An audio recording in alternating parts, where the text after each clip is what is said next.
when you position yourself, try and get behind and medial to the or central to the.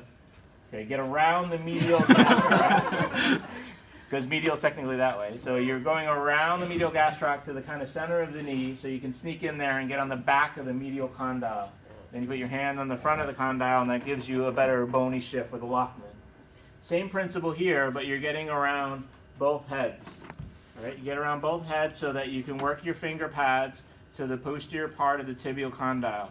You're sitting on their foot. Let them know, because then people think that they're in your way and they're moving. You're like, I'm just going to stabilize your foot by sitting on it. Is that okay? You know, and then they don't move out of your way. Okay. This is like when you do popliteus, the pulse, or popliteal, the pulse.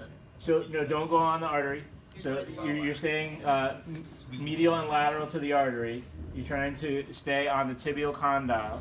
Okay, and then you create pressure between your thumbs and your fingers, so that you just stabilize the bone, and then you're going to lean backwards. As you lean backwards, you get the anterior draw. You okay? Yeah. And you wait, and you're waiting for the 10 seconds.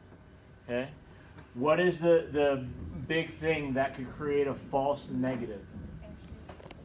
It's already posteriorly, it's not in a proper place, so you might think it's an anterior draw, but it's just putting it back into like a normal position.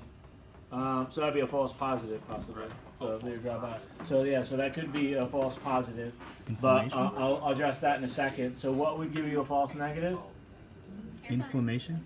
Hamstring spasm. No, just kidding. All right. So look at the line of the hamstring. It's perfectly in line to resist your anterior draw. Okay.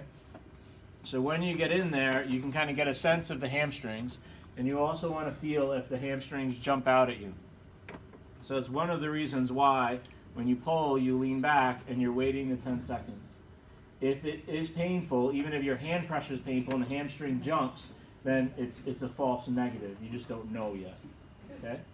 You hold for that 10 seconds because you're trying to see if you provoke pain. That would be a positive as well. But you're trying to see if it sinks into laxity. So if when you do this, you have a firm end feel, then even if it kind of relocated, that firm end feel makes you say, yeah, this ACL is pretty much intact. You might have someone that just has flexible knees, and it happens to be you got to take up the real estate before you get to the end of the ligament. So how do you know if that's normal for this person? Check the other side. Okay, feels the same as the other side. No symptoms. You get a nice firm end feel. That's negative enough. Okay. All right, anterior draw.